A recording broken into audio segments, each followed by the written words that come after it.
pledge allegiance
Is Miss Henry down here?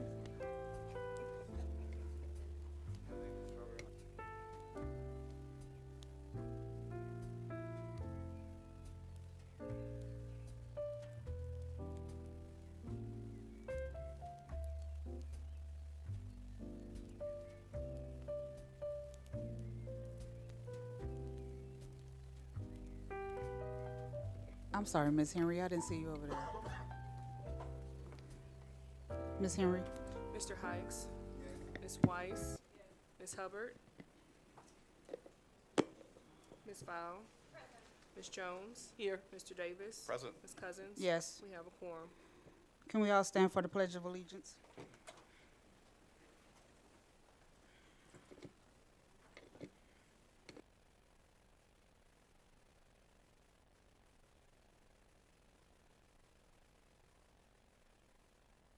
I pledge allegiance to the flag of the United States of America and to the republic for which it stands, one nation, under God, indivisible, with liberty and justice for all.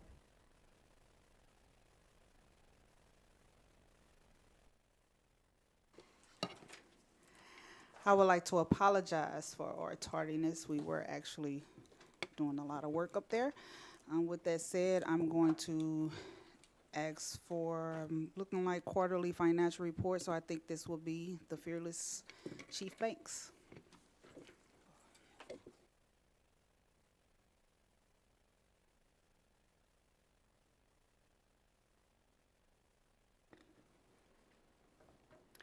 Well, good evening, everyone. I'll be sharing the second quarter financial update, which will include the October through December 2023 periods plus year-to-date financials.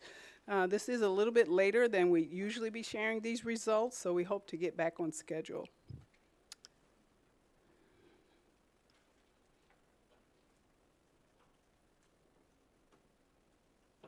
Okay. So I think we're all familiar with this graphic, which I think is just so appropriate, as we really have an obligation to fund our priorities and student goals in a strategic and sustainable way. So over the coming weeks and months, I think that you'll see that strategic alignment become more and more obvious. So our agenda today will include updates on ESSER 3, quarter 2 preliminary results, and I say preliminary because there's always some adjustments that will be made, but we certainly don't anticipate many, and the financial outlook after we look at the revenues and expenditures for all funds. So, ESSER funds. As you know, the spend deadline for ESSER 2 was September of 2023. And we fully utilized all of those funds, so we're really going through the audit and adjustment periods. Really, that'll probably go on for the next several months, as it did with, ESSER 1 and CARES. So regarding ESSER 3, we have spent about 57% of our allocation, or $60 million, through December of 2023. You'll note the categories and spend in the bottom part of the slide. And also, you might recall that ESSER 3 had a 20% learning loss or unfinished learning requirement, which you would hope a large percentage of our funds would go into those categories, which is academics. ESSER 3 also is a little bit different, whereas the funds are primarily budgeted centrally and will be being spent on behalf of schools, whereas ESSER 2, many of the funds were actually in the school budgets, so a little bit different. And of course, we do intend to utilize all of the ESSER 3 funds with that September 24 spend deadline. So looking at our second quarter revenues, the majority comes from our general operating budget, property and sales taxes, along with some state formula funds and food service reimbursements. We like to list our non-payroll, utility, non-legal expenditures greater than $250,000 by category, just to give the public an idea of where a large percentage of our spending is going for the quarter. And based on the categories that you see on the slide, much of the funds for second quarter were throughout facilities and technology, although there are some expenditures in other categories as well.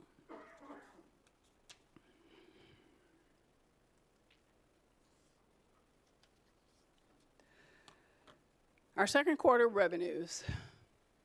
We received about $141 million of revenue in quarter two, for a total of about 35% of the revenue budget, and that's through December of 2023. And as you can see from this graphic, I talked about the local property taxes, the local property taxes and sales taxes, a few dollars in state revenue, and that those food service reimbursements are in federal. And at the bottom is just a view of the data above. Expenditures, we spent about $104 million in quarter two, for a year-to-date total of about 32.5% of our expenditure budget through December. As you can see, salaries and benefits are the largest component of our budget, as you again would anticipate. It represents close to 65 to 70% of our overall budget, a little bit lower when we have bonds, like our Prop S bond, so it will come in less than that number. But you can see also that purchases in the contract category, our purchase services includes most of our different types of contracts, coming in at about $25 million in total, along with the other categories in supplies, capital outlay, and debt expenditures. And this does include all funds, including ESSER.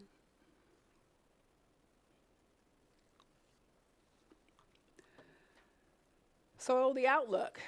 We are very strong financially. We're in a very good space. We plan to fully utilize those ESSER 3 funds as discussed. Proposition S, those plans are underway, and you'll hear a little bit more about that.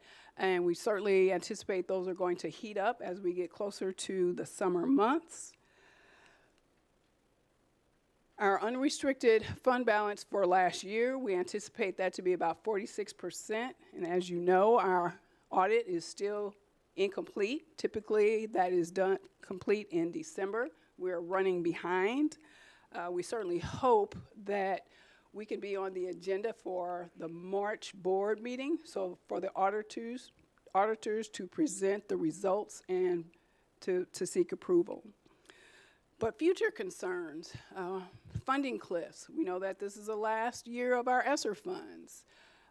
We've had these funds for the last couple years. There have been a lot of expenditures. I think in total, we've had roughly $200 million of ESSER funds, so there have been lots of new programs and initiatives that were started under ESSER, and they won't be here next year. So we're going to have to make some hard decisions as to what we're going to continue to fund. And I think with, as I mentioned, there's going to be a lot more alignment that's going to become more obvious in the coming months as we're really working towards the 4 goals of the district and Dr. Scarlett's initiatives that have been talked about for the last several months.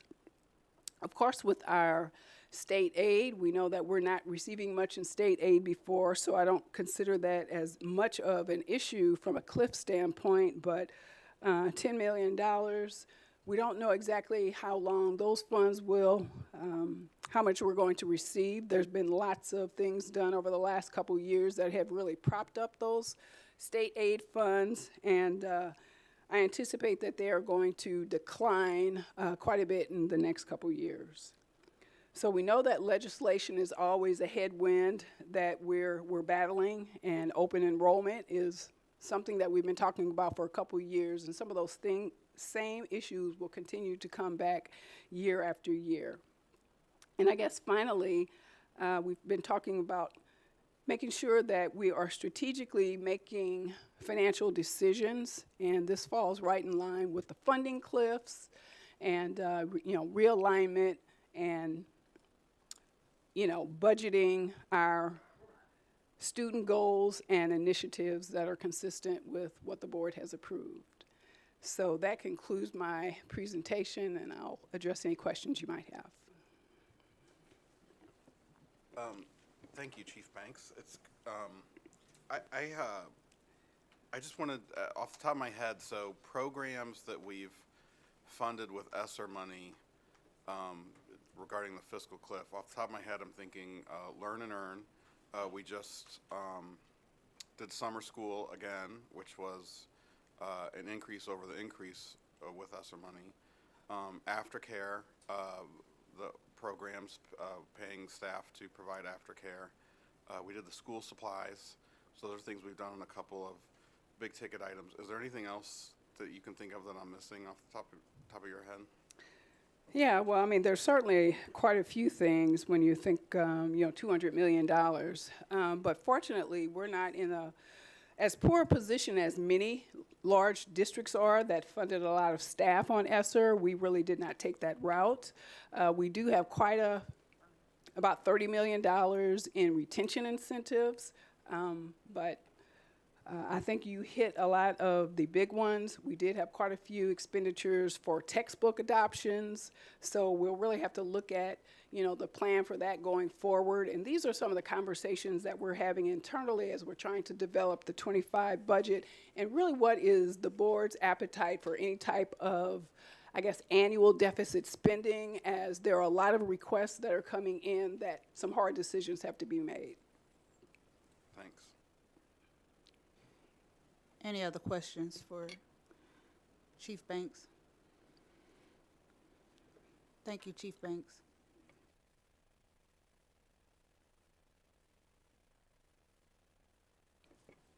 E-rate.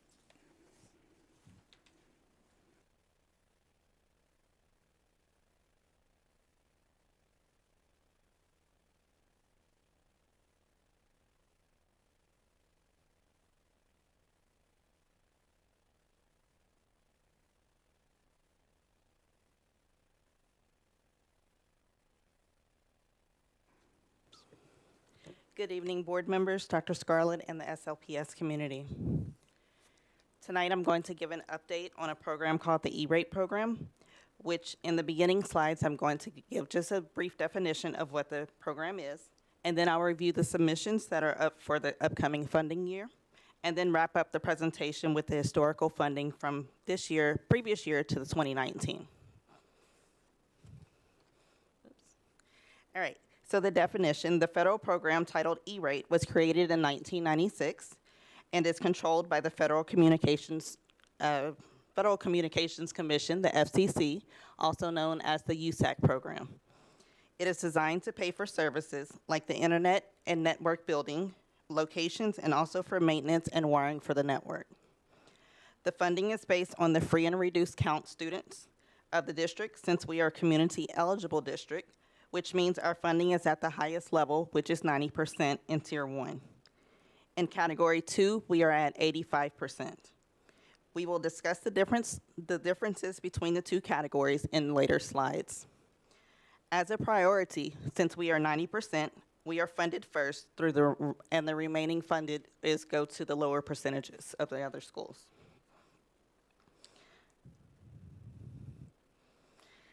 This program requires an annual submission through a bidding process that has a 28-day posting window. At the end of those 28 days, submissions can be received by the vendors who have a service provider number with the organization. During the scoring process on the submitted bids, the lowest bid must also have the most points in the process. Then also the government provides a portal for the submission of the choice by the district, and the deadline for this year is March 27th. So on this slide, we're going to show some of the things that E-rate has paid for and what we have funded. So when looking at the projects that are considered eligible by E-rate guidelines, it includes Category 1, which provides the district the internet connection, which is like most of us have at home. Then additionally, the district has network that reaches out to all of our schools and our district locations. Both of these projects are funded at 90% funding if we are approved.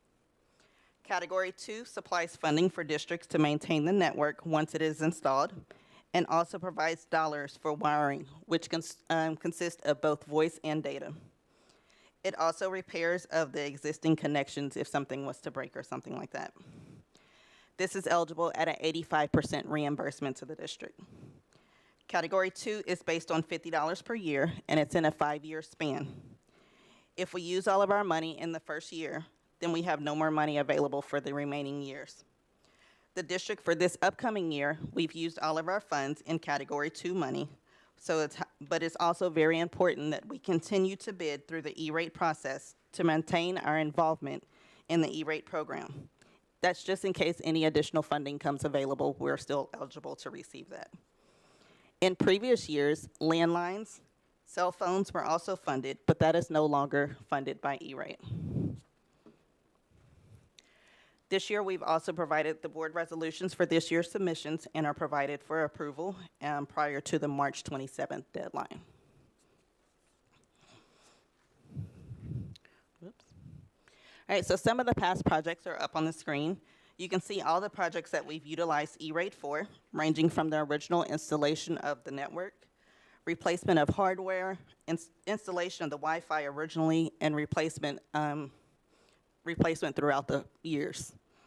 Wiring and maintenance has also been funded through these submissions. And the last two shows that cell phones cost and phones in classrooms are no longer supported by E-rate. This slide shows the last 5 years. Since 2019, you can see the funding submissions for Category 1, which is in blue, and Category 2, which is in orange. Depending on the projects for that specific year, the funding submission was either higher or lower. So Category 2 in 2021 was when we were approved for the replacement of the Wi-Fi with worldwide technology. So that is why it's much higher in 2021. At this point, I welcome any questions or clarification. Thank you so much, Ms. Walker. You're welcome. Excellent presentation. I do have a question for you. Can you tell me, is there a reason why they're moving to not fund the cell phone or the hard lines? So at this time, I can ask our E-rate consultant, Mr. Don Dietrich, to come on up and answer that question for us. Come on down, Mr. Don.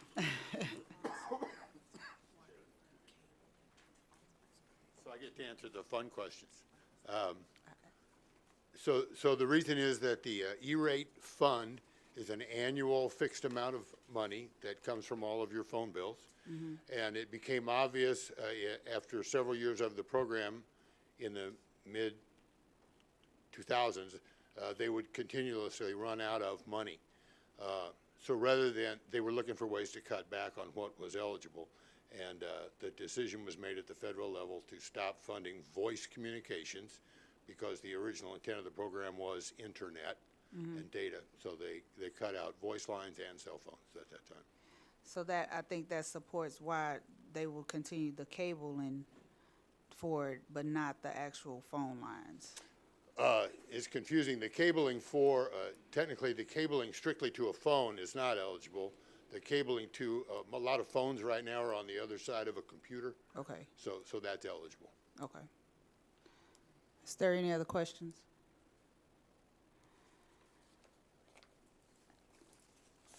Thank you, Ms. Walker. I know this was your first time presenting. Well done. Construction update.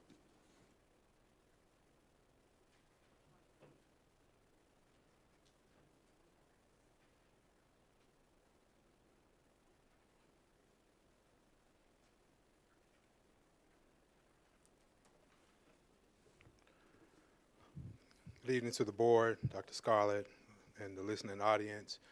Square Watson, Chief Operations Officer, and today we're going to provide an update regarding our construction projects.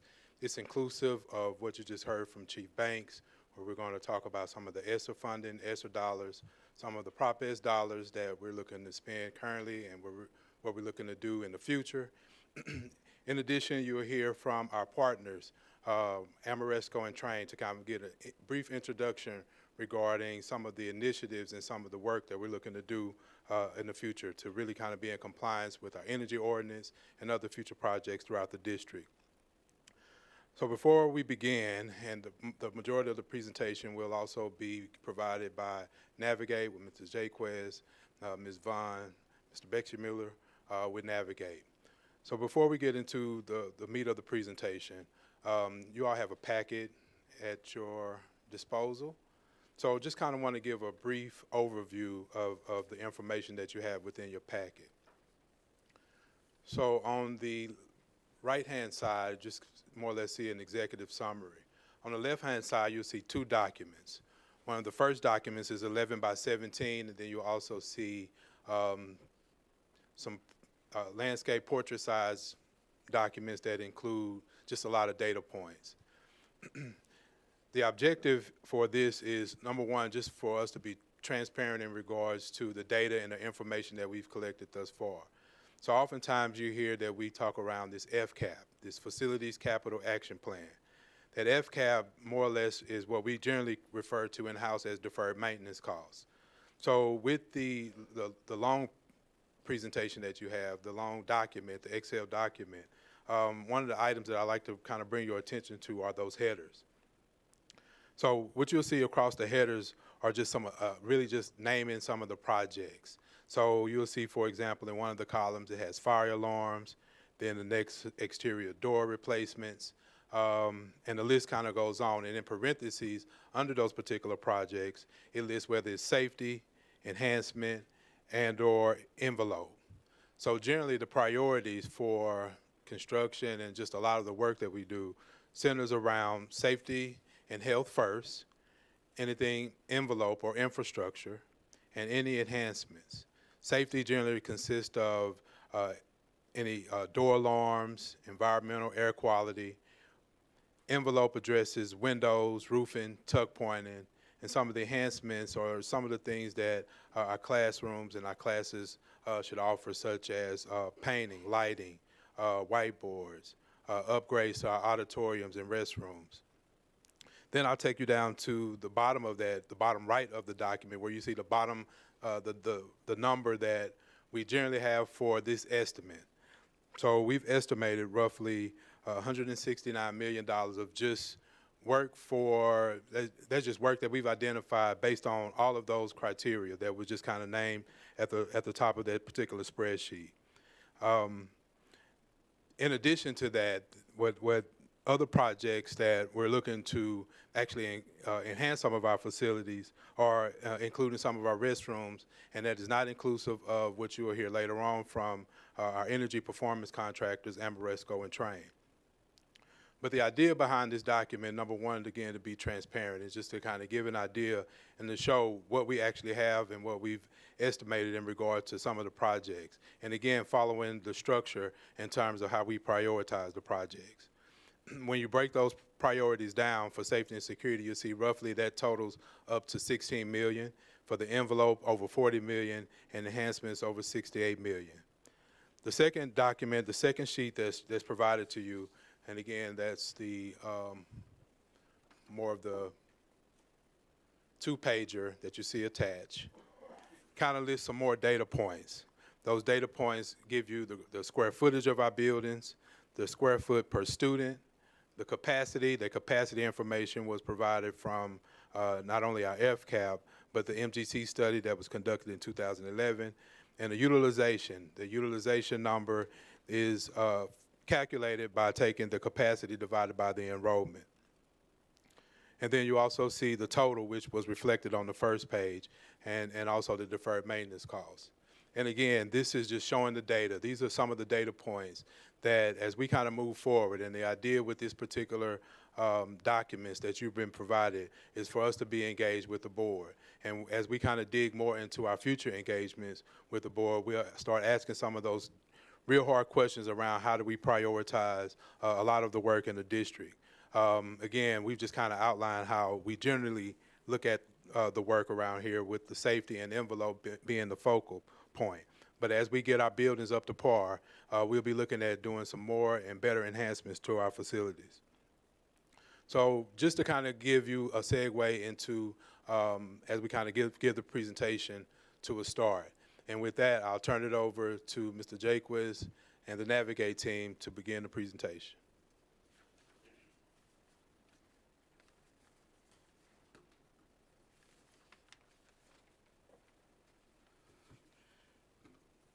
Thank you, Chief Watson, for that kind introduction to Madam President Cousins and Vice President Davis, members of the board, Dr. Scarlett, SLPS district-wide leaders, the general public, and to everyone in their respective places.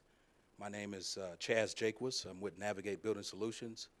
I have a few of my teammates with me, Mr. Corey Bexemuller, as Chief Watson mentioned, and Ms. Jessica Vaughn, who AKA my right-hand man on my left-hand side. If I may, this is a marked moment for me, not only professionally but personally, as am a proud alum of St. Louis Public Schools. If somebody would have told me 30 years from now I would be standing here, I would lose money for the bet. So this is not only professionally, it's personal. It's personal. Many generations of my family have walked these halls. I have generations now in my family that's walking these halls currently. So I just wanted to point that out because this is a historic moment for me. As Chief Watson mentioned, we want to just give you a high-level overview of the funding sources, the projected schedule, those projects that are currently in motion, and then those that are upcoming. This particular slide just identifies the three funding sources that Navigate understands the district has. At the base of this pyramid or triangle is Proposition S, which we all know 87% city approved that $160 million threshold. In the center of that pyramid is the ESSER dollars, which is just north of 40 million. And then at the apex, the actual capital projects. And we want you to pay close attention. We've color-coded this. You will see that'll be a common theme throughout our presentation as to which activities and tasks will be allotted from each funding source. The projected schedule, we was always taught no schedule, no plan. So this is our projected schedule. If I may just spend a little time on this, at the top from left to right is the timeline. We go from summer 2023 to spring of 2027. On the left-hand side, we see the actual activities and tasks, which again marry up with those color-coded funding sources that I mentioned, ESSER funding being in green, general operating budget or capital funds in the yellow, and then Proposition S, which is the lion's share of the activities that we are assigned. You can see that laundry list of activities. What you're seeing is the identification of arrows. The arrows actually mean three different things. These activities are either in the design phase, they're in the bidding phase, or in the construction phase. And so we identified, for the sake of this session, spring of 2024, you can see all the activities that are underway in some form or fashion that are identified in the red column. Might I add, as an example, for instance, playgrounds and benches, those are intentional gaps between those arrows. That is to delineate that the work can only take place in those particular volumes or vacuums of those arrows. So in particular, playgrounds and benches, we can only do the work in the spring times or weather like we're experiencing now, as the playground surfaces must be applied 40 degrees and rising. So these are intentional gaps that you're seeing within the project schedule. And as we break this down, we wanted to highlight all of the projects that are currently active. The fencing, which is the most visible, the district and the public sees. There's open schools and closed schools. We wanted to start with this one. And for each of these activities, we've identified which school locations we have touched, which ones are in progress, those that are upcoming, and then actually those that are remaining. This is where we're reporting and tracking each activity, each item, each task, scope, schedule, and budget. And so if I can walk through this fencing for a moment, the schedule is identified on the left, the financial, of course, in the middle, and then we've also identified those risks, things that will impact. I know Chief Alancy mentioned in one of our sessions, you know, what contingencies are in place so that if we have to pivot, we would not lose time. And so we're identifying those risks and making it a part of our plan as opposed to reacting to our plan.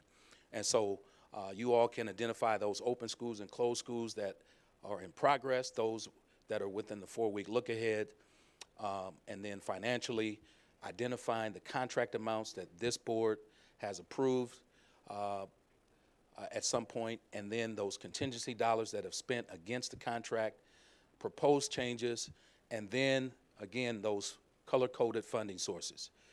Where's the task being allocated out? And as you can see, fencing touches all three.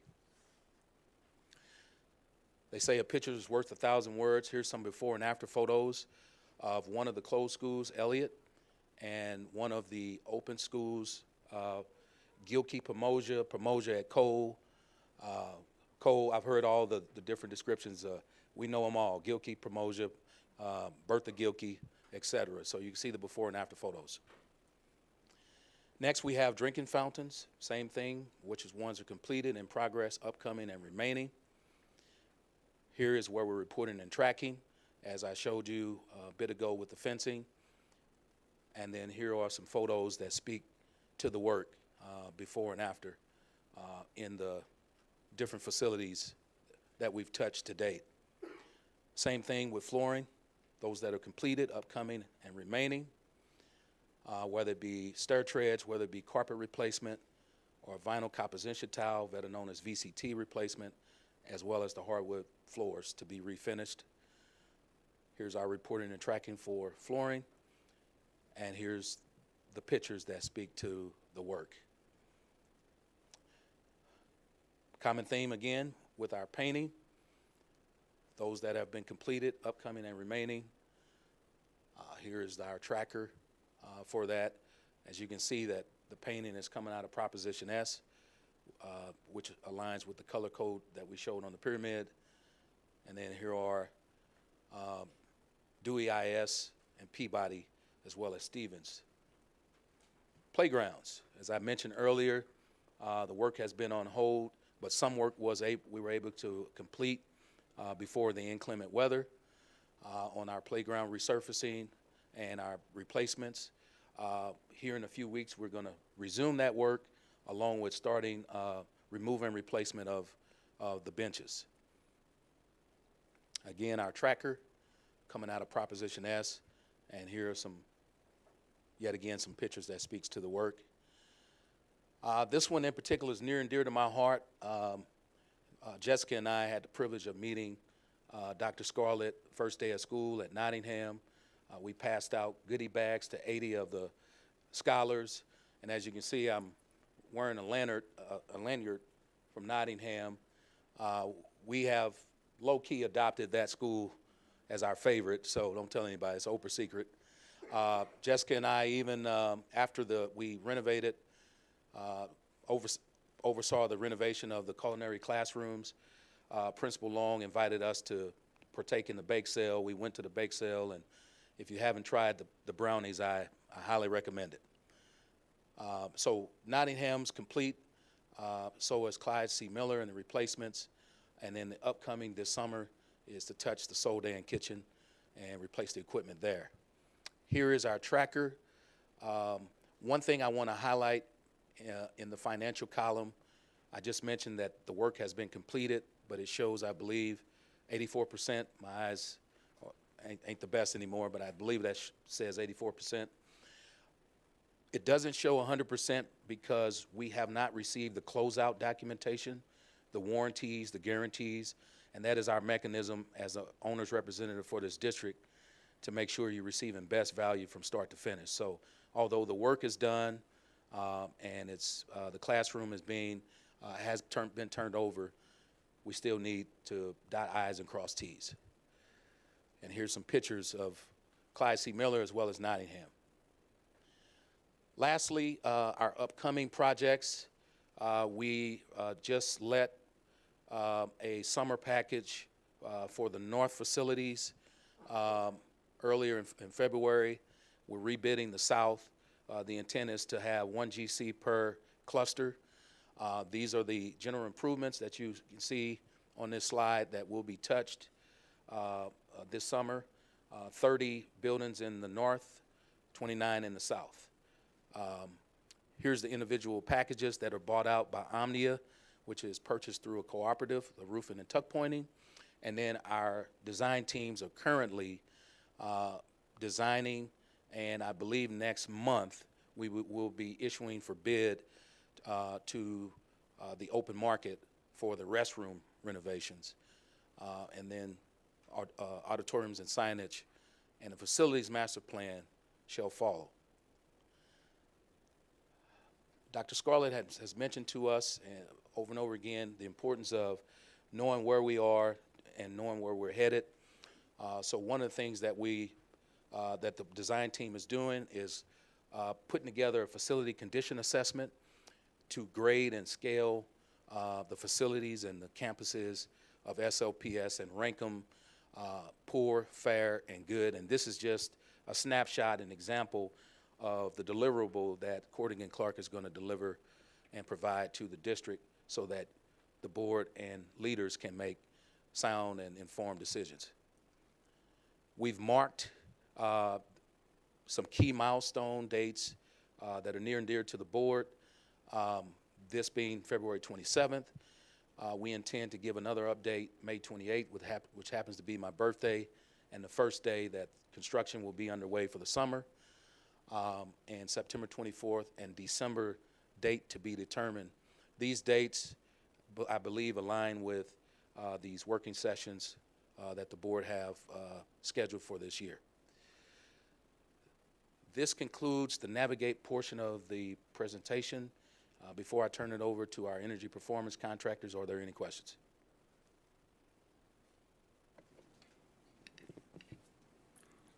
I think I have a question. I don't think you can necessarily answer this. This would probably go to Chief Watson. Can you help me on your slide on page 18? I'm looking and I'm seeing how you guys are doing the financial breakdown, and I'm looking at slide 18 for the playground equipment, and it's looking like we're saying the percentage billed, 28% of it is Prop S. So what Prop S dollars was used for this particular project? For the playgrounds, permit for the playground. So this particular project as a whole, so the 1,357,000 will all be funded by Proposition S. For playgrounds. For playgrounds. And then on slide,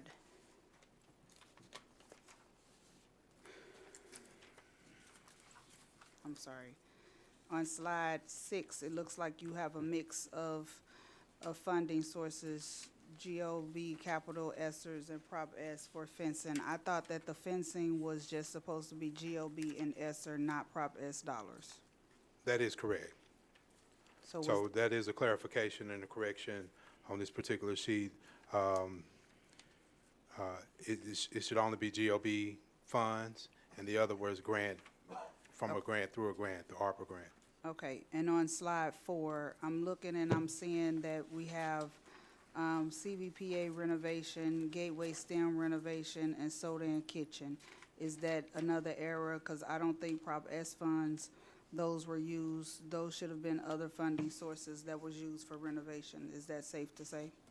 That is safe to say. With Soldan, that was actually through an insurance claim. CVPA, we're looking at other resources through our grants. There was some funding through the state due to the incident on October 24th. And for Gateway, we're still exploring our options and other avenues such as ESSER for Gateway STEM. Okay, and I'm asking this because I just want to make sure for clarification purposes, I don't want the people to assume that we're using Prop S dollars on things that we have yet to use them on, because I know that that will have to go through the Prop S committee, correct? That is correct. Thank you. So I don't know when the appropriate point to bring this up is, but you did kind of mention, some decisions looking towards the board's making, and I'm looking at the timeline for Prop S, starting some of the expensive things like bathrooms in the fall of 2023. So it's an aggressive timeline, and bathrooms were certainly one of the things which we promised the community that we would use the money for. But I'm also looking through in the packet the document that goes through, and also the old FCAP, but goes through in particularly utilization of our buildings, and I counted about 33 that are under 50% utilized, some of them much lesser, and some of those, especially our big historic high schools, are very underutilized and have very large price tags associated with what are involved in, and there's capacity in almost every one of our buildings except for the 2 early child care buildings, which are over capacity. So I guess in terms of, at some point we're going to have the discussion in the time frame about how do we go about a decision-making process for prioritizing where we're spending Prop S money, because we can't keep all these buildings open. I just came doing a presentation again with Linda Quinley on the inefficiencies of too many buildings and transportation inefficiencies, special education inefficiencies, and even in these schools where there's a lot of extra capacity, it doesn't mean that there are programs commensurate to what that school was built for. So, you may not have a football field even though you've got this giant half-empty building. You don't have foreign language and the same level of foreign languages, all those things we've talked about. So I guess anybody, how do you envision us going forward to engage in those decisions before we waste taxpayer Prop S money on buildings that inevitably we're just not going to be able to keep open? Thank you for that question, Vice President Davis. So that approach is multi-layered. So the first is this data, just the assessment. Let's just put this data in front of us. After we have those conversations and we look at some of the data points, like you looked at utilization, and making some decisions around, do we start with the first quartile, anything 75% or more in terms of utilization, and then just kind of tier it from that approach. Other opportunities are going to include community engagement, getting the community an opportunity to or be able to listen to the community to get the voices around what services do they need in some of the community. I think the last component, when we have the assessment information, and once we get the updated information from our facility master plan, is a feasibility study. So that feasibility study would include the demographics, any future plans for the city in terms of where future developments will be coming, data points such as where are the pockets within the city. All of this collective information and data points for us to bring back to the board, to this to the decision-making group, for us collectively to make some recommendations around what we need to do for our schools. And so that work is part of the Prop S and all these fine individuals' planning process. That is correct. And is there a time frame when, at least the data collection, or are there deadlines, or is there a timeline when data collection and reports will be made back to the board on that information. So for the facility master plan in particular, which I think is a real comprehensive document, we're looking for the completion of that one by May. So one of the slides that actually showed the engagement component would be us to look at that information, and then the idea and the goal is to start having some of these community engagement forums set up for the summer and through the fall, and have this kind of ongoing throughout the process. And one thing you didn't mention, and I don't know if this is possible, but is it possible to include transportation routing in this discussion? So we can also include, if we do have new, what was the one word, Brittany Hogan used, vertical alignment in our pathways. So you go from one school to the next. If that's a discussion that we're going to have, can that also include, so we can tell the community, look, we're going to save money on buses and have better service because it's going to be more efficient. Is that a possible thing to include in this decision making? That would be a realistic vision. Dr. Scarlett has provided us with her plans, her vision for student assignment schools. So within that framework includes transportation, which would be a key component, as we all know, with the magnet school program, that we bus a lot of our students north to south, south to north. So that'll be a part of our feasibility study within the master plan of the facilities master plan document. Secretary Jones.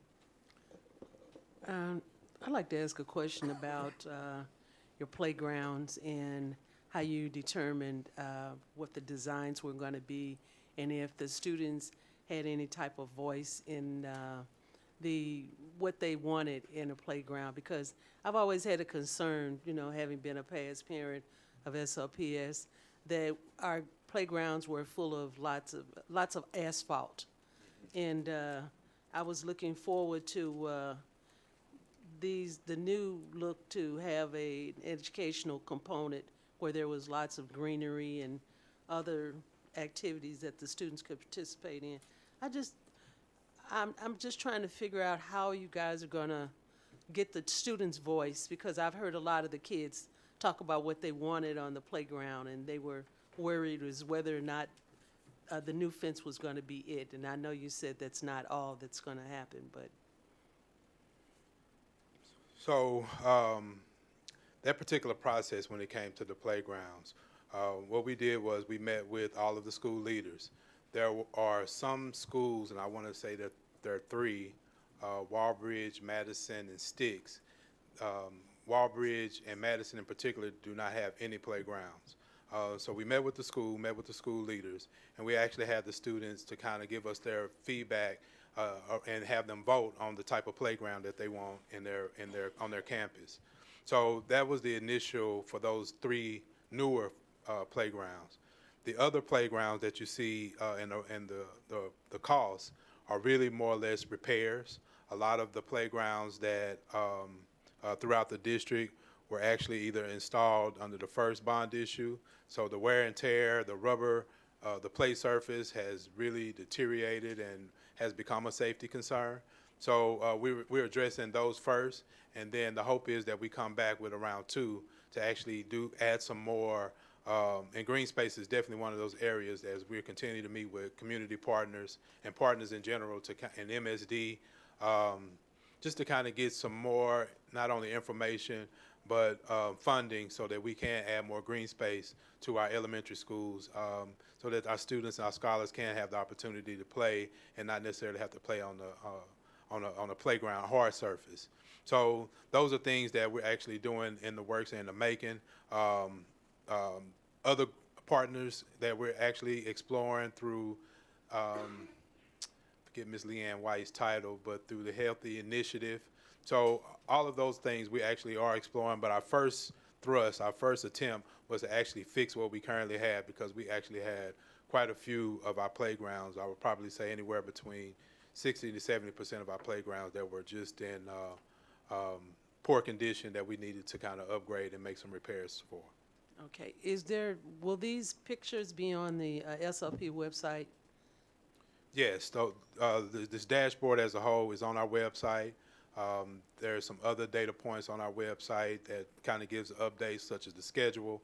So you'll actually see a lot of the information that was provided tonight on our website in addition to some of our future projects and plans. Thank you. I just wanted to ask Mr. Jacques, which of our schools did you go to? I went to John Marshall Elementary, Turner Middle, and Charles Sumner High School. Oh, God, don't start. Don't get so quiet. Don't start. Any other questions? Madam President, if I can give one point of clarification, there was, I think, some talk about the percentage listed on the financial column. To be clear, that is the percent billed by the contractor or the vendor. We're actually tracking ahead of that, but those are just the dollars that we have approved. Okay, And that's been billed to date in Thank each of those activities. thank you. Sumner will be proud. Excellent work. Thank you. Chief Watson? So the next part of the presentation, you'll hear from two of our ESCO vendors, our energy companies. They are Train and Amoresco. Just to kind of give a brief introduction around some of the work that they do around energy and talk a little bit more around some of the things that they can do to kind of really help the district and enhance not only our air quality and our HVAC, but explore other options to help with our renovations and improvements. So I will turn it over to our Train team first, and then we'll have Amoresco come last, and then we open it up for questions from the board.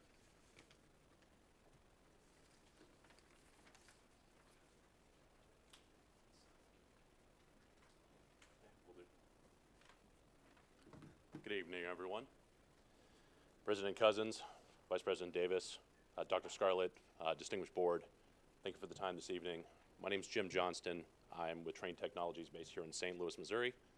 I'd like to start out tonight with actually to echo Chaz's congratulations. The board really pulled off a significant benefit to the students of SLPS, being able to secure the Prop S funding. $160 million with an 87% approval rating. That's a very, very strong vote of confidence in your leadership and what you're going to be able to do for all the students moving forward. So to begin with, I'm a father of a child that's in a special school district and also one that just started college, so education is near and dear to my heart. Before I pass it over to my colleague Scott Hardwick, I wanted to just really address two quick points.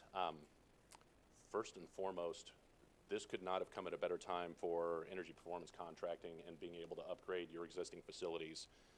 For Dr. Scarlett's real drive towards safe, secure, and structurally sound buildings, you found two of the best partners out there to be able to upgrade your existing schools and the partnerships that we've formed with the leadership and support staff. First point is with regard to all of the incentives that are out there, both federal, state, and local. Ms. Banks, with your presentation that you had, being able to stretch a dollar farther, where's the additional money going to be coming from? That's what you can look to Train and your additional partners to be able to grab as much of that as possible, whether it comes from the federal side through the Inflation Reduction Act, the EPAC 179D tax credit, down to the state and local levels. This is what we're very, very good at, and with the budgetary money that is allocated towards us, we're going to be able to make those dollars go a lot farther than just what's directly allocated to the benefit of the students and the staff. Second, I'm a big proponent of money spent here should stay here. What I mean by that is Train will partner with companies here in the district to be able to not only benefit them financially, but also to make a more vibrant and uplifting workspace for not only those businesses, but because of the fact that they're here within the district, those are future places of employment for the students of SLPS. So to be able to bring them in there and really help companies that are up and coming, whether they're women-owned businesses, minority-owned businesses, we're not here just to put a check in the box to be able to satisfy a contractual requirement. We're here, they're here, we want to be able to see them succeed as well. And we see these as really, really strong vehicles to be able to help out. With that being said, I'll turn it over to Scott Hardwick. He has led the train team here for 25 plus years. We are very, very strong in education and throughout the entire mush market, throughout Kansas, Missouri, and Illinois. We look forward to being able to support you all, and we appreciate the time this evening. So, thank you. Thank you, Board of Education, and thank you, Jim, for stealing half my presentation. And members of St. Louis Public School leadership team, Chief Watson, and we're excited to be here. This is an important strategic initiative. We want to be part of it, and we look forward to moving this forward. So, just to start, I'm happy to report that Train and the district are aligned on the overall goals and vision for this project. One of the things is certainly addressing heating, ventilating, and air conditioning, HVAC needs, and deferred maintenance needs. That's a big issue across the district. Certainly improving environmental comfort, indoor air quality, and reducing the energy use intensity by increasing energy efficiency to further BEPS compliance is important. And lastly, we want to reduce operating costs and related capital expense as well. So, and just, I think we share a common vision, Train in the district. We want to create healthy classroom environments for learning and to promote or achieve better student outcomes. And really, we'll just keep working towards that together. Little background on this project. A request for qualifications was issued last summer for energy savings companies, energy services companies, ESCOs, you'll hear that term thrown around. And Train was one of the respondents. We were selected for an interview and formally approved at the November board meeting as a energy services company for the district. And we had a kickoff meeting with Chief Watson, facilities and operations staff in December. We were assigned a group of buildings to kind of kick this off. So I want to focus a little bit on the team we have assigned to St. Louis Public Schools. As Jim mentioned, I'm kind of an old guy. I've been at Train 25 years, and I feel like we have a it really is a high-performance team, and we have assigned many of those key individuals to this project. And that would include certainly professional engineers, certified energy managers, developers, construction managers, and I have every bit of confidence that they'll be able to fulfill and execute this type of work. So you should feel confident as well. And the experience in similar sized metro districts is extensive as well. And I'll start with Kansas City Public Schools, Shawnee Mission School District, Lee Summit, Independence, coming over to this side of the state, Wentzville, Fort Zumwalt, Rockwood, Parkway, Normandy Schools, Ferguson, Florissant. These are all districts that we have done multi-phase, complex, multi-discipline construction projects and energy performance contracts. So I feel very comfortable with the team, and I hope you do too.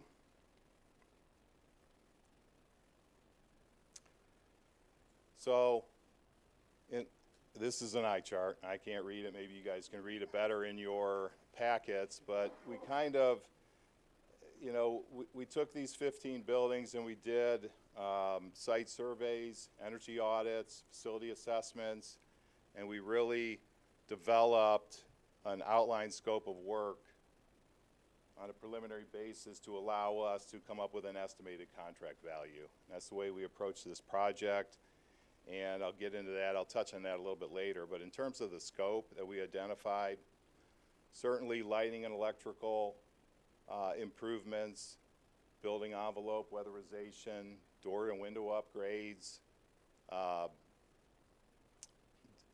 the heating and cooling central plants, chiller and boiler plant upgrades, HVAC modernization, and direct digital controls or controls recommissioning. And lastly, We also looked at some roof-mounted solar photovoltaic generation. I'll touch on that too as well.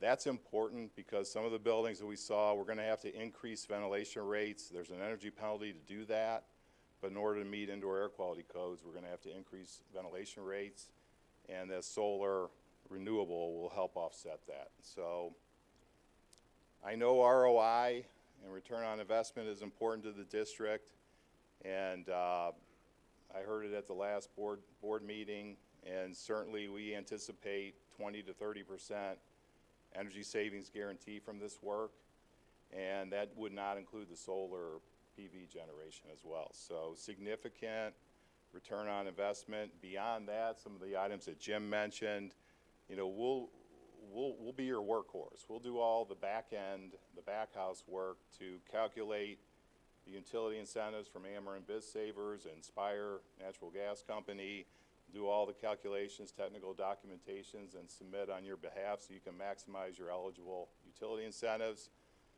As I said, we'll also maximize any Inflation Reduction Act tax credits from solar, thermal energy storage, and then Jim mentioned the 179D. That's a tax deduction that the school can assign or allocate to a private company like Trane as your energy efficient designer.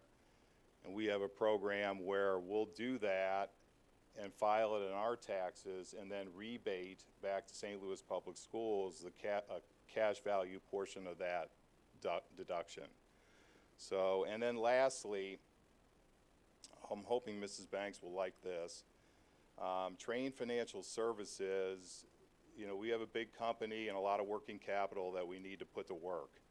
So they offer quarterly, they offer a prepayment anticipated discount program. So Trane Financial Services will pay, if you prepay for equipment and services and installation labor up to 100% of the contract value, they'll give you 4% annualized discount for that. So, and that's taken up front.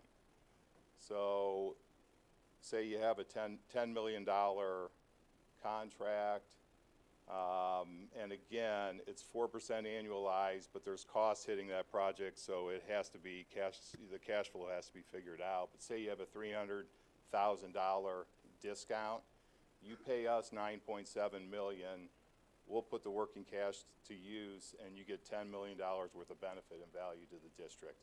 A lot of school districts have taken advantage of it because not many are earning 4 or 5% on that money in short-term investments. So it's a good use of your cash if you have it.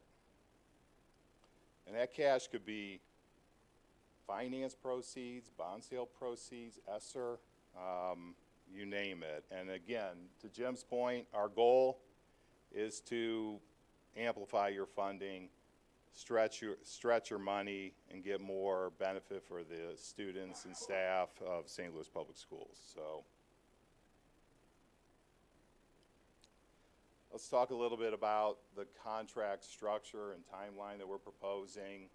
The first phase is really, well, it's going to sound funny. The first phase is really figuring out our phasing plan for construction, and that's going to take more time in your buildings, so we have to do detailed audit, more engineering and development and design, and really, again, important part is the energy savings guarantee. So we're going to do computerized modeling, simulations of your buildings, calibrate it to your existing utility bills, and that will allow us to offer an energy savings guarantee and reduce your risk. So that all happens for all the construction in that phase 1 mobilization period. So around, I would say May 2024 now, we'll come back with an amendment to this. Well, let me back up. This is under, we're establishing kind of a master agreement structure with a contract pricing cap. So we'll work to that cap, and the phase 2 will come back and amend the master agreement with the work that we feel like we can complete in 2024. And again, our teams, we work in hospitals, we work in all kinds of 24/7 facilities, and our plan would be to mobilize once, do the heavy classroom infrastructure work in the summer, But we're going to be working behind walls and equipment rooms on the roof, you know, and schedule that out, or shift time labor throughout the year to keep progress going. So somewhere around May, we'll come back with an amendment for the 2024 construction work, final contract price for that work, energy savings guarantee, and then we'll continue to develop phase 3 work, which is going to be 2025, 2026 construction, and somewhere on or about September, we'll come back with another amendment to amend for that construction, both final price, scope of work included, energy savings guarantee impact. So that's kind of, we know there's going to be a lot of coordination between the owner's rep, the district architects, and of course the board and district staff. And it's something we're very accustomed to, and our project managers and site superintendents are very, very accustomed to. So, and the last thing I wanted to mention is that we don't just want to improve the facilities. We want to reinforce it back in the classroom.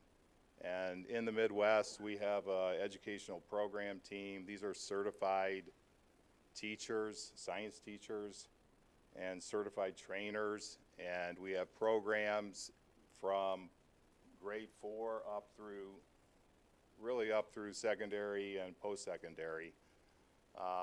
But the BTU crew is our brand of STEM education programs and hands-on learning exercises, and it supplements your curriculum. Doesn't have to go to DESE for approval. It supplements your curriculum. Our teachers will figure out how to fit it into your existing curriculum. And then we also have some industry certifications that we offer through the National Coalition of Certification Centers, NC3.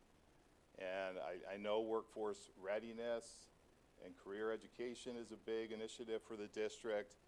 And what we can do to turn your buildings into a living learning lab and offer those certifications, climate controls, refrigeration cycle, electrical circuits, data analytics on our computers, and building controls. These are all industry certifications that we offer through this program to, again, you know, we're excited about customizing something for St. Louis Public Schools to bring the results of this project back into the classroom.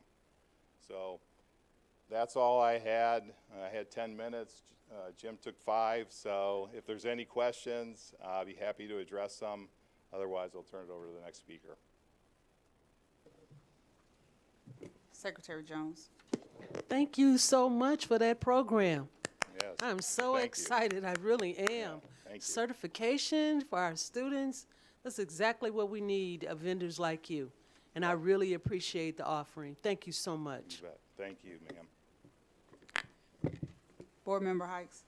I guess I have to piggyback a secretary, because me being a retired union sheet metal worker, I was proud to hear that you said we're gonna have boots on the ground. People that live in this community be working here. I really appreciate that. And once again, like she said, we need more of this in our schools with hands-on stuff like this. So I really appreciate you guys for bringing it to us. Thank you very much. Well, there's a workforce shortage of skilled workers too, so Yes, sir. we hope to build our business that way too. Any other questions? Thank you. Thank you so much.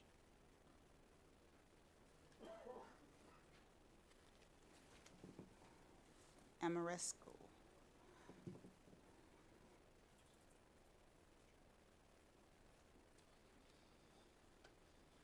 Good evening, ladies and gentlemen of the board. Dr. Scarlett, thank you all so very much for having us here tonight to talk about such an important topic, such a transformational opportunity to improve learning environments for our scholars and for our staff.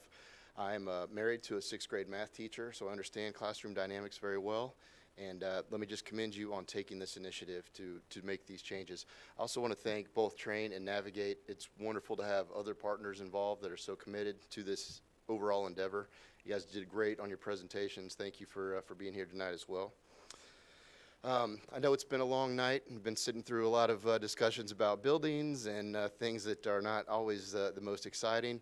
The good news is I only have 47 slides to get through before we can move on with the topic. So obviously that's a joke. I promised Chief Watson, he said 15 minutes or under when there was a strong emphasis on the under part. So with that said, I will honor that and focus on brevity and get right to things. So first of all, my name is John O'Haron, and I'm with Amoresco. Amoresco, much like Trane, is a very large energy services company. We're a public traded company on the New York Stock Exchange. We're about a $1.8 billion company with lots of employees, but we're also a very local company. We've had a St. Louis office since our founding in 2000, and we've done over $450 million worth of work just in Missouri K-12 school districts. So that's something we're very proud of. And most of that work, as you'll see in my next couple slides, has been done in the St. Louis metro area. So we've got a deep reference base and a lot of history working in the community. As I mentioned, we do work across the country as well and do a lot of work with the federal government. As you see, some of our references in other large urban school districts, Miami-Dade, Chicago Public Schools, Baltimore. But with the focus on the St. Louis district, obviously a lot of projects locally with Rittner, Riverview Gardens, U-City, as well as Hazelwood. And I should take this time to introduce the rest of my team, or they might get mad at me after the fact, and I don't want that. But with me tonight is Scott and Sean and Gary over there. And they have all spent a very, very many hours going through your facilities that we were assigned and have intimate knowledge of things and are happy to field questions or elaborate on anything as those questions should arise. So just to back up on our process to date, kind of historically, as Trane mentioned, the board approved ESCOs in November, and Amoresco was fortunate enough to be one of those selected. We subsequently met with the district, Chief Watson and staff, and learned the importance of the focus on trying to get work done over the 2024 construction cycle, which in our world means summer of 2024, right? We have a lot of things that are intrusive to the classrooms, and we need to have students out of the classrooms in order to do that. So to focus on 2024 construction, we worked back from that. When would we have to start the beginning? How soon can we be in buildings? Backing up from that, when do we need to order equipment and whatnot? So we hit the ground running. We audited the buildings over the holidays. We were assigned 10 different school buildings. We had 3 audit teams of 11 people. And because of this process and our focus on it, we were able to go from needs assessments, ideation, and bring back firm, fixed, executable pricing in a span of 48 days.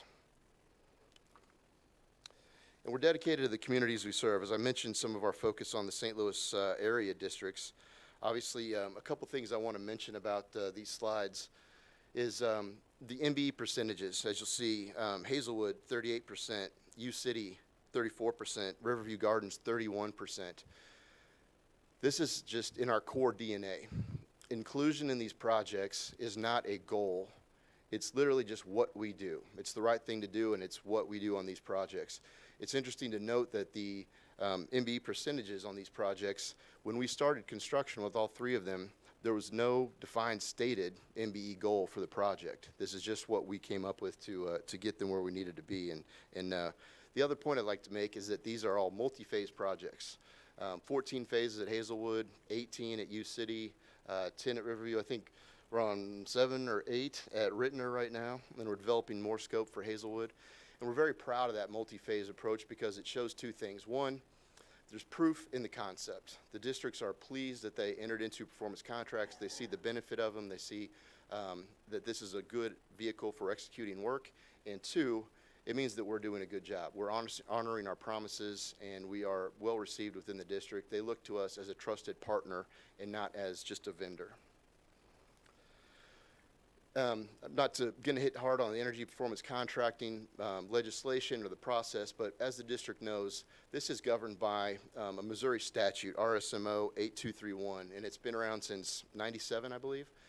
So it's been a tried and true methodology that has worked to the benefit of many, many districts across the state and utilized in a similar fashion in all states across the country and with the federal government. It's a statute that allows for a what we consider a design-build approach for the company and the ESCO to both design the project as well as construct the project, because they're holding a guarantee on the outcomes of that project through the financial savings that we guarantee. And the other thing is that it allows for leveraging of capital dollars. So as you save energy and operational savings, being able to capture those dollars and reinvest them back into the district in the forms of more capital, more improvements, shows not just environmental stewardship on the district's part, but fiscal stewardship as well.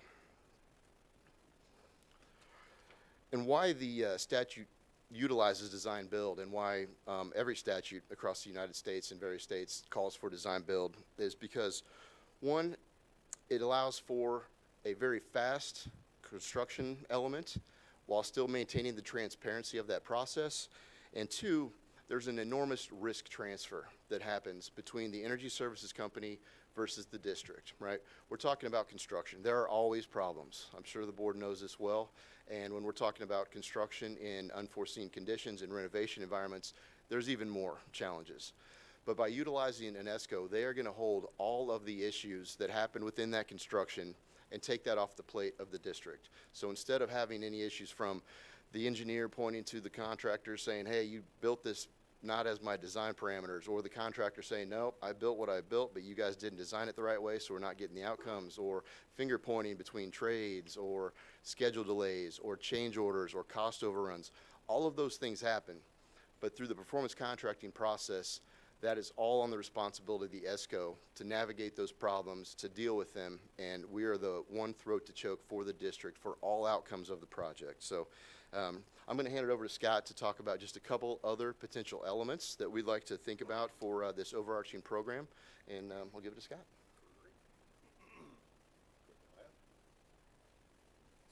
Let's go to the next one. Where's the, there we go. Good evening, everyone.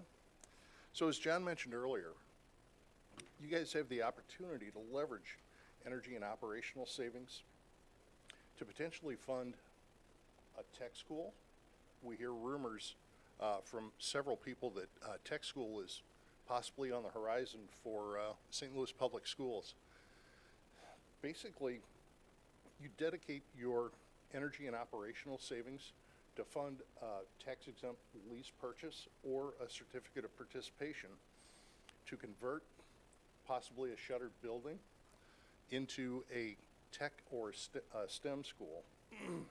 This school would focus on skilled trades like electrical, HVAC, plumbing, carpentry, welding, maybe automotive, or a host of other skilled trades.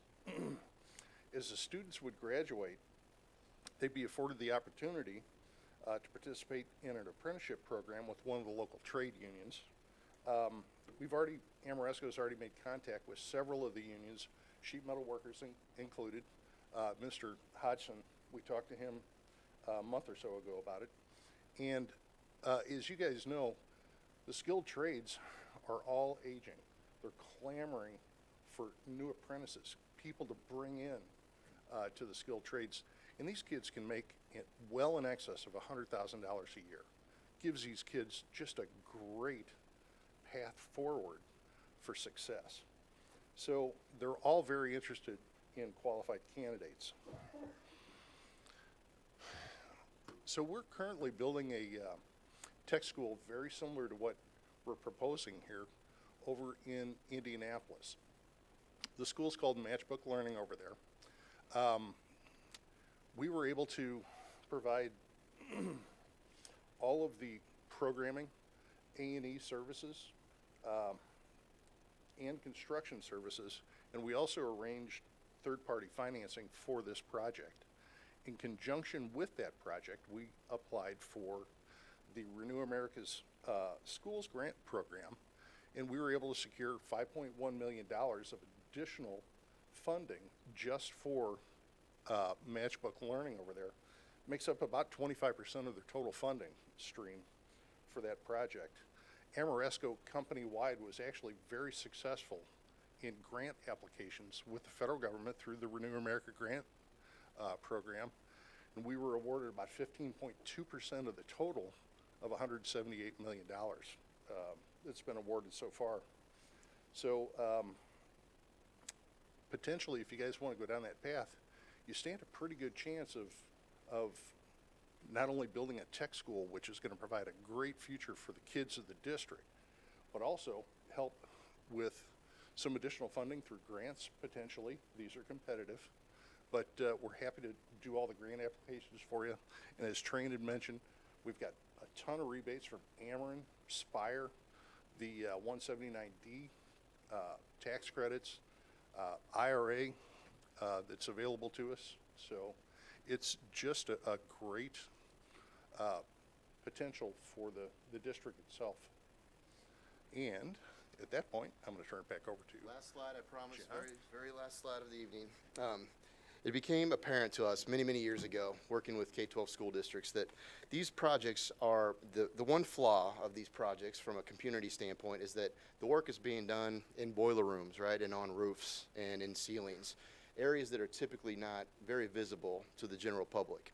And it's tough to demonstrate all that the district has gone through to make these improvements, to improve the learning environment for our scholars and our staff. So what we like to do is put together some kind of a branding campaign, something that's kind of catchy, a logo or a slogan, and then tie that obviously back to the website, to the dashboard where we're keeping track of things like progress on projects, energy savings, any of the metrics that the district would like to see. But these are just a couple examples. Energizing a Bright Tomorrow is something that our marketing team came up with. The arch was meant to look like a light bulb and kind of a double entendre with energizing and also bright. But in its core, this is just one idea from some group in a vacuum. What we'd really like to do is to engage the students in some kind of a ideation campaign to come up with slogans, images, graphics, and then we take that and use that as signage for the outside of the buildings where work's being done to let the general public know that these are part of this overarching project that's not just going to benefit the classrooms and students, but it's being both fiscally and environmentally sustainable as well. So getting that message out is the part of the battle that we really want to help the district make the community aware of. So that said, I promised that was my last slide, and it was. So thank you very much for your time. We're honored to be here, and very, very, very honored to be part of this monumental and historic undertaking. So thank you. Thank you so much. Are there any questions? Any overall questions for Chief Watson or any of our presenters? Secretary Jones, are you really serious that you don't have a comment? Because I know I saw your face. No, I'm so happy. Smiles and I am so happy with the presentation. And they talked about students and training. That's just a dream of mine, and I just love it. Thank you. thank you all so much for your presentation. Excellent work, Chief Watson. With that said, we're going to move into the consent agenda review. If there's no questions or if there is any questions regarding that. I have one question, just because I like to torment Chief Watson. 312-2404, it's about the spring routes, which we always do. I have two questions if you can't answer tonight. But it occurs to me, because I've been contemplating the bus audit today. There were two recommendations, or there were a couple of recommendations about routing, but there were two that stuck out to me. One was, I think, have quarterly meetings with a wide variety of stakeholders. Have you been able to get that sort of underway to talk about routing?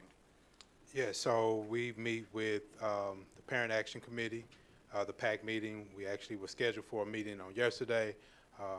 However, that has been postponed and it'll be rescheduled. But we've had already two meetings last year, and this would have been the first for this year. But we do continue to have those PAC meetings quarterly. The other one was, I think that we routed 100% of the students that were eligible, but 25% of the students that are eligible never ride the bus. And I know there was a bit of an attempt to an opt-out system for last year. Is that something that's on the table for next year? That is correct, and we're working with our transportation consulting group, Formative, to really kind of fine-tune that, and then the communications piece to really kind of promote the opt-out option. So those are two things that's actually on the horizon that we're hoping to implement soon. Great, thank you. Any other questions? Board Member Hubbard. I think this is for Dr. Borshade. Can you tell me more about varsity tutors and what they do in the second one? Thank you for the question. Varsity tutors.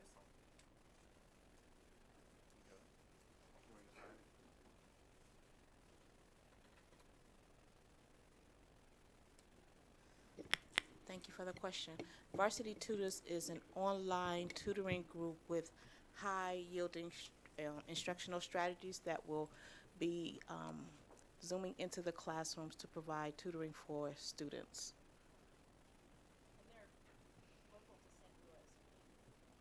There are some, yes. Any other questions? Chief Watson, I have some. I see that you have 03-12-2401 on the consent agenda, and after the presentation that we received, I know you're working on a rigorous schedule when it comes to the construction projects that we have. I guess my question is, I want to make sure that we are not holding back and we're moving forward with where we need to be on whatever approvals that the board needs to have before us to make sure we're kind of moving forward. So I don't want to be stagnant on anything, because I know when we're looking at construction things and having to order and move forward on things, I want to make sure that we're moving you and supporting you where you need to be. Received, and I think there were 3 agenda items. One for what we've heard tonight around Train and Amoresco and their proposal, in addition to. I only see one. That's why I was asking. Okay. It's only one on this consent agenda. So I'll follow up with Thank you. those other board items. Thank you. Any other questions regarding the consent agenda? Okay, we're going to move over to board reports. I'll go, because I had a very long week. We did have the opportunity to go to Dallas for a conference, and I want to give big acknowledgments to Vice President Davis and Linda Quinley as he did speak. Linda Quinley is with MSBA, Missouri State Board Association. They did a presentation referencing the cost of choice. They gave out a lot of great information, just basically saying the state of the district as a whole and the state of Missouri as a whole when it comes to our enrollment, how and why it makes sense and not make sense to open closed schools, the cost factor, the impact that will happen when it comes to open enrollment. It just really went into detail, and it really raised and sound the alarm for me to say why we really need to be diligent in making the hard choices that we know we're going to have to make. I also had the opportunity to really get out and see a lot of vendors and see a lot of things that was going on. I see Board Member Hubbard had asked the question in regards to the varsity tutors, and they actually were there, and they did a really good job presenting and letting us know the detail of what programs and services they'll actually be providing, and seeing the schools that these services will be in, I think makes a lot of sense, looking at them going into Ashland, Columbia, Jefferson, Merrimack, Peabody, and Walbridge as a start. I know those are a lot of our challenging comprehensive schools that we had spoke about, Dr. Borsche has spoke about before, and I think that's really going to be a testament to where we're trying to really focus on the reading support that our students will need, and hopefully focusing on our third grade reading goals. So I wanted to make sure I reported on that. I also had the opportunity to read to these phenomenal third graders at Pierre Leclerc. The kids are just everything. It was my why. But they were so elated, and one kid was like, I'm the best reader in the class, go look. There's my ribbon, like this is where I am. I asked them, did they know what literacy for the Lou was? And they were like, no. And the one kid was like, yes, we do. Our principal told us we have to read. And, it was extremely impressive to see what the teachers were doing. The third grade teacher, that was her second year being there, and you can see the impact she was really having on the students. The students really wanted to be there. The school had about 20 some odd volunteers that came out and read to all the students. You had anywhere between police officers, doctors, retired social workers, nurses, lawyers. It was very impressive of the work that they were doing. So I did have an opportunity to be a part of that. We've really been putting in a lot of work with SLDC in regards to the TIF and tax abatement. I want to commend Vice President Davis. always have to chime in and help me. The Parent Action Committee, Action Committee, Ms. Molly Metzger, and Mr. John Ravogan. John- They're the subcommittee of the Parent Action Committee for tax abatement and TIF. And they have done excellent work in supporting and working with the district in ensuring that our voices are heard in regards to how we're moving and speaking and making decisions when it comes to these development projects that's coming into that space. So I want to make sure people understand we are putting in a lot of work. I also want to commend our parents for really coming together and the community coming together in this crisis that we're dealing with regarding transportation. I want to make sure people understand that safety is always at the top of our thoughts when it comes to our children. But I want to commend our parents and our community at how they're wrapping around and coming together and looking out for one another to see how a parent is out saying, hey, I'm picking my kid up.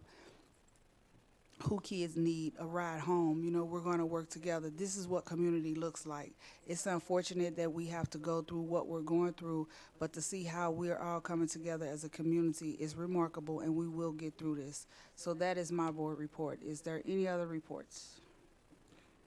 I want to just chime in, and I know maybe Ms. Weiss and Ms. Hubbard want to add into this too, because they were there as well, but we did have the Parent Action Council Advocacy Day last Tuesday. There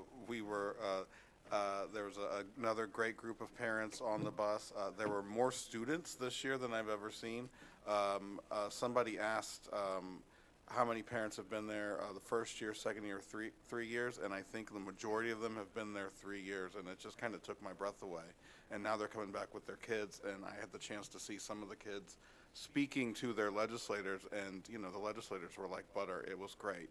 So I was proud of our teachers for preparing our students and how our students represented ourselves at that day. I want to particularly thank Tracy Spees and Avis Funches, the co-chairs of the Parent Action Council, for organizing that. I want to thank the past chair, Emily Kelso.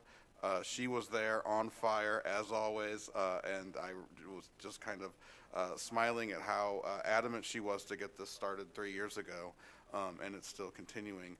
We had the opportunity to go around with President Cousins and Dr. Scarlett and myself, along with Steve Carroll and Rodney Hubbard, our lobbyists, and had some great meetings. We met with the new incoming commissioner, Senator Carla Eslinger, in her office.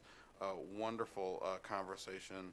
I think she's going to make a great commissioner. We met with the chair of the House Education Committee, Representative Pollitt, who visited a couple months ago. Another great visit with Representative Pollitt. And the thing that made me most proud was he told us that he said he was on the floor of the House at one point and they were having an education discussion, and he said, no, I've been to St. Louis, Kansas City, and Springfield public schools, and they are not failing. You call them failing. I've been there. I didn't see any failure. And that made it all worthwhile to me, because that's the message that we're always trying to combat up there for people who are talking about us but have never actually came and visited. So I was very proud of that. We met with the Senate budget chair briefly. We had visits with both of our senators, Senator Carla May and Senator Steve Roberts, and all of the House, most of the House delegation I think we ran into. And special thanks to Representative Peter Meredith, who introduced our families on the floor of the House, as well as Lakeisha Bosley, who spoke to the parents, gave a great speech. So it was just an absolute wonderful day. And one final thing while I'm on here, in terms of Dallas, I do want to thank Dr. Borshade, because unbeknownst to you, I stole several of the slides that your subcommittee for the legislation committee has put together. So we're all on the same page with that. So thank you for the work that you guys are doing, and I was glad to take it to a very, very enthusiastic group of school board members from around the country who are all going through various iterations of the same thing, and we had a great conversation. You forgot Gloria Nolan.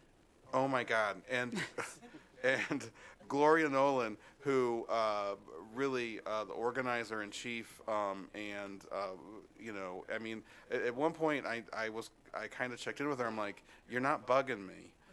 So is everything going well? And I think that's the virtue of the third year. It really went so smoothly, and it was a ton of effort on her part. The parents who helped with the graphic design, you know, there was a food issue, and Gloria got food in Jefferson City. The water was on the bus. She was getting the water on the bus, and she ended up giving, you know, just another fantastic speech on the steps of the Capitol in addition to everything she's done. So, I mean, I just can't say enough about Miss Nolan. In fact, it's just always expected at this point that she's going to deliver for us, so I kind of forget to thank her. Board Member Hubbard. So I rode the bus with Sadie and other parents, and it was really good to have some time to sit together and see who, you know, has the time and the resources to go lobby for parents who are not able to do that. So I really enjoyed that. I was in a group with Tracy Fantini, and we got to go around and we thanked some of our unlikely allies who were perhaps not matching all of our political motivations, but had shown support for public education. Some of them were in more rural areas, and I thought that was really a good step. It felt good to say, we don't agree with you over here, but yes, let's keep this going. We know we need public education in the state and to fund it fully. So that was it. I was really glad I got to go. Matt and Emily gave a great recap on Jeff City, but I'm also grateful that I got to attend the day with parents and with students. And I will say that that's not an easy thing to do, to go to the Capitol and speak with legislators. It's really not. And so just to see the passion and the dedication that our parents have and our students have for doing this work, it really made my day. So grateful to everyone who participated in that. I was in a group with Emily Kelso, and I will just shout her name again because I think she did an incredible job and sort of led the way, especially for our group. So I want to thank her specifically for her hard work. So I forgot, I wanted to say that I really appreciated Reverend Dr. Teresa Danley's speech to us on the steps when we were rallying outside. It was really encouraging. I do have a report from Dallas, but I'm gonna hold it to March.